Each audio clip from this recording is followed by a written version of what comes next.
ayca donc ñu noonu xoolal bon ñu dem ci kaw Thierno Alassane Sall yaay xool nooy def. bu la neexee et puis il y a ça aussi c'est important oui. et ben il se passe beaucoup de choses il y a les défaillances affaire inondation bi aussi il faut ñu wax ci parce que yu bari am na ci Kër Massar et ben dinañ ko lijjanti wala duñ ko lijjanti. rapport bi nga xam ne moom la mission parlementaire bi defoon ñoom nee nañu c'est un bilan loolu la quotidien Le Soleil wax. bu Yakham Mbaye un bilan satisfaisant il se passe beaucoup de choses man xaw ma fan lay commencer. tu fais comme tu veux Salma Ibrahima Fall. Je vais faire comme ça. Commencer par au feeling. Donc Walf Quotidien des fois ça une opposition. Le malaise Thierno Alassane Sall alors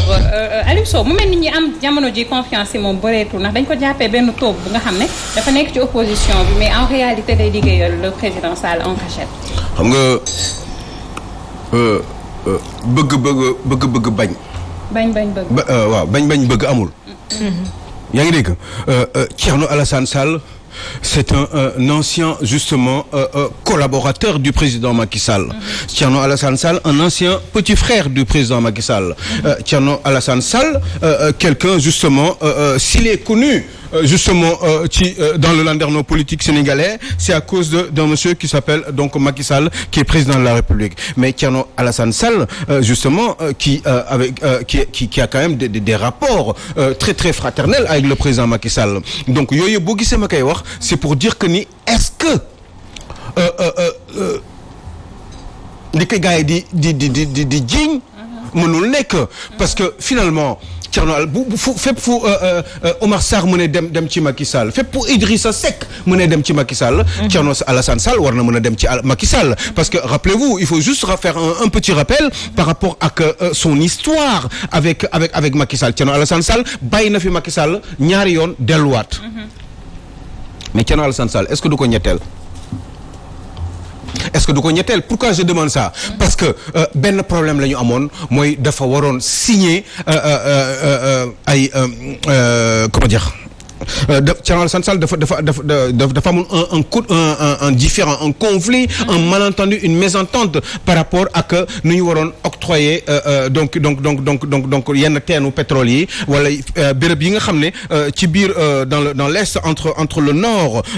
Kayar ak le sud Sangomar ci diggante boobu xam nga dafa yaakaaroon ni dafa waroon am ay teenu pétrole parce que comme ci kaw Kayar bi am na ak le côté nord donc gaz ak pétrole ci suuf aussi am du pétrole donc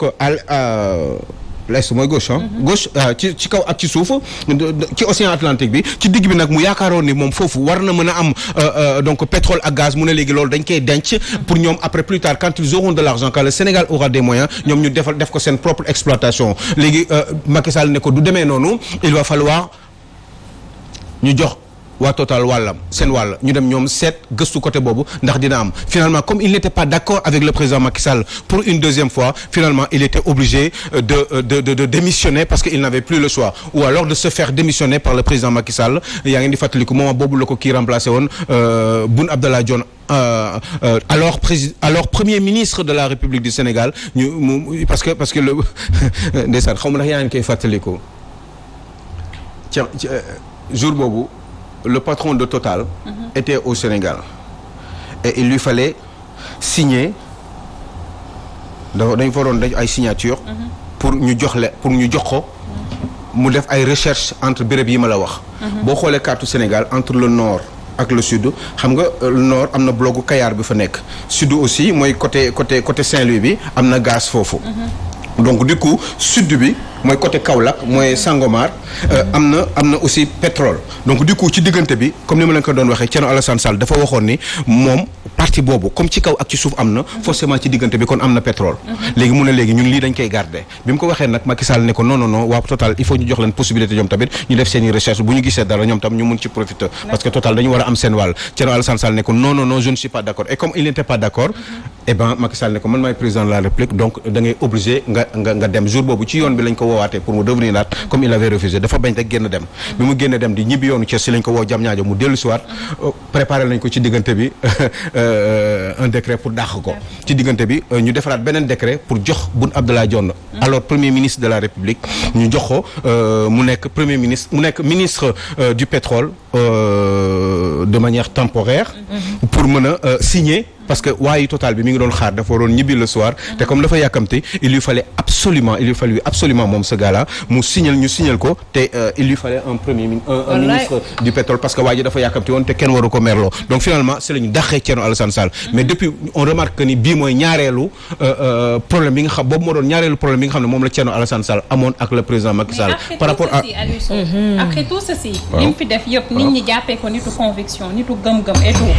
lan moo war a mën a andi jiixi jaaxa bi ne ci xelu askan bi bañ war ko mën a jàppee toog gis nañu aussi comportement am ci loi bi nga xam ne doon nañ ko voté à l'Assemblée nationale qu'est-ce qui s'est passé. mais xam nga aussi c'est vrai que Thierno Alassane Sall c'est quand même mënuñu bañ a ne c'est un homme de principe seulement nitu principe la maintenant est-ce que accointance yi mu am fraternellement parlant yaa ngi dégg ak Macky Sall warul mën a sensible yenn saa yi moom mooy li ma doon wax sànq le fait que Idrissa Seck mën a ñëw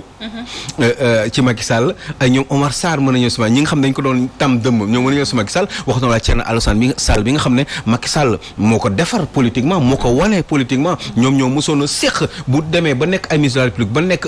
une personnalité dans ce pays là pratiquement nekk nitu Thiès bu populaire foofu et même d'envergure nationale c'est à cause de quelqu'un c'est à cause de Macky Sall mais après li tax mu gën a fës c'est par rapport à ses principes à lui maintenant bu fekkee ni Macky Sall éventuellement daf ko mën a woo pour mu ñëwaat dellu si waat xam nga question moom mooy lan lii waruñu woon poser ndax topp loolu lu topp question moom mooy est-ce que au Sénégal ku am ay compétences dans ce pays là mais loolu question la pour ñu waxtaan ci quoi ku am compétence dans ce pays là est-ce que war nga mën a ñëw liggéeyal sa réew waaw wala déet nga doon Thierno Alassane Sall nga doon Ousmane Sonko nga doon Bassirou Diomaye Faye nga doon keneen ak keneen question boobu ci loolu la ñu waroon réfléchir à mon avis on va essayer de faire un papier peut-être ci fan yi ci loolu ñu jéem a xool est-ce que ku am compétence dans ce pays là ak bépp boor pour intérêt réew mi war nga mën a ñëw liggéeyal sa réew bu la président bi wooyee waaw wala déet question yooyu à mon sens ci yooyu la ñu war a waxtaan mais pas une question de tëb ak yooyu mais Idrissa Seck est-ce que mun ngeen ne bi mu nekkee ci opposition bi tëb la woon Thierno Alassane Sall musul wax du delluwaat liggéeyal Macky Sall mais quelqu'un comme Idrissa Seck nee na moom dafa waxoon yóbbu nañ ko VAR mais c'est pas le cas de Thierno Alassane Sall peut-être que bu fekkee ni jox nañ ko ay comment dire ay garantie lañ ko bañaloon ñu nangul ko lañ ko bañaloon waaw bravo Thioro est-ce que am na droit de soit pour l'intérêt du Sénégal waaw wala moom nit ñi sax dañuy wax naan déjà opposition bi ñu ci bari ay noonam lañ moom Thierno Alassane Sall dañ ko koy jiiñ dafa dëggu nag waaw kay ay noonam lañu ñu bari ci opposition bi déjà est-ce que tamit wala tamit mën na nekk mu jël yoonu boppam soit bokku ci opposition bi ñoom ñoo fi taxaw bëggul seen doxalin wala tamit bëggul doxalin ki nga xam ne moom moo di président Macky Sall de kon day ber yoonu boppam pour mën a lii parce que doy waar a gi dañ ko bàyyi xel parce que dafa am ñoo xam ne juste pour terminer opposition de principe la ñuy def am na ñoo xam ne opposition parce que juste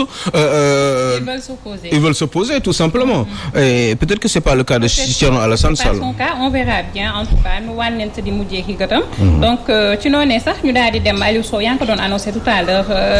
tournée bi nga xam ne le président Sall mi ngi ci jamono ji donc mu mel ni l'info def na ci xëtam gu njëkk mobilisation hétéroclite à l'accueil de Macky Sall à Thiès la guerre des alliés aura lieu mu mel ni Thiès moom dina tàng jër parce que kii di Idrissa Seck faaw rek mu wane boppam wane ni le président Sall que je suis toujours là et que sama base politique bi ma amoon mi ngi ci ba tey mais aussi ñeneen ñu nga xam ne jamono ji ñu ngi far ci opposition bi ku ci mel ni Ndiaga Diaw moom nee na que dinañu pare lu ci tolloo ko 1500 pancartes pour le président Sall bu ñëwee ñu wan ko ni que fii troisième mandat du fi am waaw d'accord bon mais c'est vrai que ku nekk ak ni ngay ñëwee Thiès pour wane sa bopp ak Macky Sall am ñoo xam ne ils vont arriver à Thiès pour wan Macky Sall que ni troisième mandat ñoom bëgguñu ko même bu fekkee ni Macky Sall musul ne day def troisième mandat dafa mës a wax musul ne aussi du ko def mais am na ñoo xam ne dañu ñëw pour artu ko pour wax ko ni yow président Macky Sall doo ñëw doo am troisième mandat certainement pour artu ko am na ñoo xam ne dañu ñëw pour wan Macky Sall ni ko ñun yow la ñu àndal à Thiès jox nañ la comment dire Thiès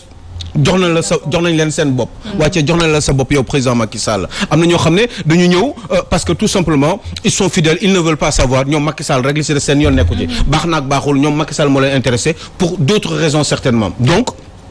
Thiès dina tàng loolu tey bataille de représentativité bi nga xam ne moo fa nar a prévaloir tey jii donc mu mel dina doy waar ndax entre eux ñoo nar a eero wala ku ci nekk wane sa bopp. ku nekk wane sa bopp ñi dina ñëw ak seen i pancarte bind Abdou Khoudoss Diallo avec le président Macky Sall. ñii bind Alioune Sow contre le 3e mandat ñii bind et cetera façon nit bu nekk di nga ko gis Thiès tey jii nii am na ñoo xam ne aussi dañuy ñëw pour surtout wan président Macky Sall ne ko effectivement. fii ñun ñii ñoo fi nekk am na ñoo xam ne jox nga leen ay responsabilités mais tekkiwuñu dara Thiès tey lañ lay wan ñun yow président Macky Sall ñun lan la ñu tekki Thiès wane seen bopp ak seen i mouvement il y a beaucoup de waaw tey la tey am na ñoo xam ne ils vont montrer parce que xam nga Thiès dafa doon béréb boo xam ne leader yu bari ñi ngi fa ay ñoom Siré Dia ñoom yaa ngi koy wax léegi Thierno Alassane Sall boo xam ne c'est un homme de principe mais il n'a pas beaucoup de Maodo Malick Mbaye aussi donc y a aussi Abdoulaye Dieye un gars boo xam ne il a un mouvement à Thiès et qui est très très très puissant qui va certainement faire des échos par rapport à sa représentativité avec son mouvement il y a aussi Habib Niang aussi qui fait pareil qui va se montrer wane dooleem aussi au niveau de Thiès mais surtout de Thiès Nord loolu yëpp président Macky Sall bu fa yegg see tey jii nii xëy na mais la question c'est de savoir ça est-ce que Macky Sall ñëwul aussi pour xam ku nekk lan ngay tekki Thiès parce que c'est une question à poser parce que est-ce que Idrissa Seck dëgg-dëgg moom Thiès ba tey parce que Idrissa Seck bu amoon doole Thiès c'était à cause du PDS à un moment donné il a réussi à continuer à tenir justement cette popularité mais est-ce que popularité bi wàññeekuwul surtout depuis bi Talla Sylla nekkee maire de Thiès est-ce que Talla Sylla en même temps maire de Thiès aidé par Idrissa Seck moom tam am na fa doole parce que finalement question boobu bu ñu koy poser mooy mouvement yi ngay gis léegi à Thiès ñoo xam ne ils sont nekkuñu ci ay parti politique dañu ñëw def du social liggéeyal seen askan ba askan bi topp leen est-ce que ñooñu aussi Macky Sall dina tenir compte si ñoom ça va être très très compliqué et je pense que c'est au président de Macky Sall de savoir qu'est-ce qu'il doit faire au sortir justement de cette tournée au niveau de la région de Thiès mais on verra Macky Sall kese moom moo xam mais je suis sûr d'une chose c'est que Idrissa Seck va tout faire pour montrer au président Macky Sall que moom il tient véritablement cette ville de Thiès. Maintenant c'est sûr que ñi ko compte parce que waa Augustin Tine Benno Bokk Yaakaar bu pare nekk directeur de cabinet nekkoon directeur de cabinet du chef de l'État et ben nekk maire de Fandène aussi c'est quelqu'un xam nga Fandène bari wu ñu aussi torop noonu dañu xaw a tas ci comment dire béréb boobu espace boobu séeréer noonu yi nekk donc Fandène ay côté ñoom Thiali ak yi demee noonu ça va être très très compliqué pour lui parce que moom Fandène rek la maîtriser apparemment et c'est pas un homme qui a forcément une grande justement popularité au niveau de la ville de Thiès à moins que Khoudoss tu veuilles participer. Oui, justement juste que ne peut-être li ngay wax aussi Thiès dans 2 semaines yu weesu ni gis nañu opposition bi tam am mobilisation bi di Babacar Diop di inaugurer siège absolument FDS le professeur Babacar Diop c'est vrai justement pour dire que aussi c'est au-delà des membres du pouvoir am na ay grosses pointes yi nga xamante ne itam ñu ngi ci opposition bi est-ce que quelque part aussi du am ces frustrations là comme ci mouvance présidentielle bi am na ñoo xam ne dañ leen génne seen poste te ñu nekk ci biir APR ñu promouvoir ñi nga xam ne ñu ngi ci réew mi loolu aussi il y aura la guerre des pancartes et des frustrations mais absolument parce que xam nga dafa am ñoo xam ne Idrissa Seck moo leen xëccaale jox leen may leen doole par rapport ak doole bi ko ci wàll doole bi ko Macky Sall jox donc ñooñu forcément dañuy frustré waa APR wala ñi nga xam ne dañ jege à l'origine président Macky Sall ñooñu dinañu frustré mooy li ma la wax rek am na des gens yoo xam ne ils sont carrément de l'APR joxuñu leen dara Maodo Malick Mbaye par exemple c'est quelqu'un qui est dans le parti qui a son mouvement mais presque intégré mouvement Gëm Sa Bopp mais presque intégré à l'APR depuis des années qui est très proche de la famille Faye Sall donc ça fait que ni et pourtant il n'a jamais ay agence xawma lan outillage la am ak yi demee noonu vraiment presque dañ ko toloxal depuis des années mais joxuñu ko benn moyen pour mu wane boppam au niveau de Thiès donc kooku dina frustré avec comparé à par exemple quelqu'un qui s'appelle Abdou Mbow boo xam ne wax dëgg yàlla pratiquement premier vice-président de l'Assemblée nationale. nañ fa taxaw gis nga moom ndoobal tànk yi mu yor. Qu'est-ce qu'il représente à Thiès. mais c'est ça qui est terrible moo tax des fois doo comprendre. ku taxaw ne man kii wu Abdou Mbow laa nu mu tuddati sax partisan wu Abdou Mbow la rare naa ci mais c'est vrai que c'est un garçon mais moo tax foofu ngay jéem a réfléchir sur la personnalité du président Macky Sall je pense que Macky Sall ñaari choix lay am ay raisons pour choisir pour faire un choix sur une personne day xool ndax nit ki pour man sama xalaat je ne suis pas sûr de ce que je dis mais peut-être qu'il pourra me répondre un jour le président Macky Sall day xool ni nit ki dafa loyal ak moom mu yërëm ko gis ni kii daf ko war a dooleel même bu fekkee ni xam na ni kii il n'est pas représentatif mu jël ko parce que kii dafa yàgg ci wetam loolu est-ce que relevé wul un petit peu une partie de la personnalité du président par rapport ak le fait qu'il soit quand même loyal parce que kenn mënul comprendre muy jël Abdou Mbow alors que Abdou Mbow franchement ci affaire politique la ñu nekk te Abdou Mbow tekkiwul dara politiquement est-ce que du à cause de ça politiquement Abdou Mbow est plus pertinent que certains responsables politiques ci wàllum bu dee défendre le bilan du président Macky Sall parce que loolu moo ko may percée bi ci Assemblée nationale à chaque fois que la question se pose souvent bu dul Abdou Mbow Mame Mbaye Niang la wala ñeneen parce que aussi ñoom ñooy nekk di mën a défendre le chef de l'État dans les médias d'accord naa mën na nekk peut-être loolu moo ko may mais du question de représentativité mais xam nga loolu xam nga politique la il s'agit de politique donc ku wax politique mooy am ay nit avoir des suffrages am ay mbooloo ay nit yoo xam ne dañuy nekk en faveur de yow sa parrain sa patron muy Macky Sall te loolu nit amu ko mais ñaar la ñu soxla la pertinence d'abord ak comment dire la popularité mais Abdou Mbow peut-être je crois qu'il est même pertinent il défend beaucoup il fait partie des 2-3 personnes yoo xam ne ñooy gën a défendre le président Macky Sall mais est-ce que loolu doy na ci politique parce que booy défendre nit aussi te kenn faale wala te amuloo ay nit ñoo xam ne ñoo war a voter le président parce que élection ba su amoon tamit il faut aller voter wala am xam-xam wala am base politique c'est 3 choses yoo xam ne c'est différent waaw mais yooyu boo ko boolee ñett yooyu mooy le meilleur profil pour faire un choix sur une personne boo xam ne dafay politique normalement moom déjà amul xam-xam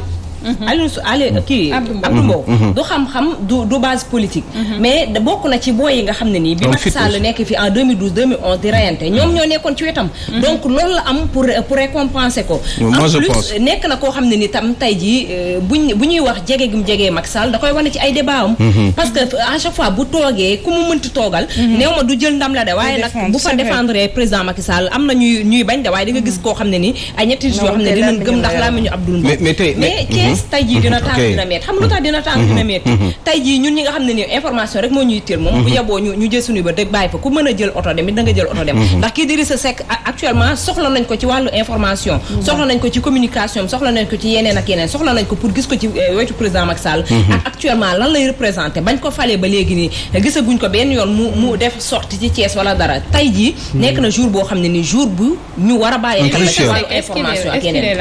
on verra bien mais boo xam ne danga naan est-ce que mi ngi fi wala mais xam nga Idy moi je crois que honnêtement je crois que bon Idy il va être obligé pour le reste de sa vie politique de courir derrière le président Macky Sall